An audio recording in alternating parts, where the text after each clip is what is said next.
அது நீங்கள் குர்ஆன்ல பார்க்க இயலாது, அவங்க சொல்லக்கூடியது. அதை நீங்க ஹதீஸ்ல பார்க்க இயலாது, எந்த ஏட்டிலும் அதை உங்களால் கண்டுபிடிக்க முடியாது. அப்ப வழி வழியாக வாழையடி வாழையாக சேகுமார்கள் மூலமாகத்தான் உங்களுக்கு கிடைக்கும் அப்படிங்கிறாங்கல்ல. இப்ப இந்த விஷயத்தை உண்டாக்குனவங்க தான் ஷியா. அலின்னு வந்து முடிச்சாலே விளங்கிற வேண்டியதான். எதை எடுத்தாலும் அலி, ஹசன், ஹுசைன், பாத்திமா அலின்றாங்க. அப்ப இந்த மாதிரி ஷியாவுடைய கொள்கை என்ன? லீ ஹம்சத்துன் உத்வி பிஹா ஹர்ரல் வமாயில் ஹாத்திமா அல் முஸ்தபா வல் முர்தலா வபுனாகுமா வல் ஃபாத்திமா. மௌலிது கிதாபுல எழுதி வச்சுக்கிறாங்க. அதனால மௌலிது ஷியாங்கிறோம். இந்த மௌலிது எழுதினவனு ஷியா தான். அதுல என்ன வச்சிருக்கிறான்? லீ ஹம்சத்துன், எனக்கு 5 பேர் இருக்கிறார்கள். நமக்கு ஒரு ஆள் இருக்காது நம்ம சொல்லணும். ஒரு முஸ்லிம் யாரு?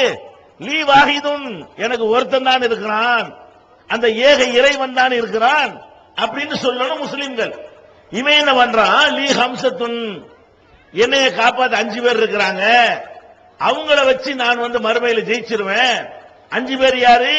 அல் முஸ்தபா ரசூல் ஸல்லல்லாஹு அலைஹி வஸல்லம், ஒல் முர்தலா அலி, அவருடைய பட்ட பேர் முர்தலா, வபுனாகுமா, அவருடைய 2 புதல்வர்களான ஹசன் ஹுசைன், ஒல் பாத்திமா. இந்த 5 பேர் ரசூலுல்லாஹ், அலி, ஹசன், ஹுசைன், பாத்திமா இப்படிங்கிறதுல ஷியா. அப்ப இந்த ரகசிய ஞானம்ங்கறான இது எல்லாம் எங்க நிறுவப்படுது?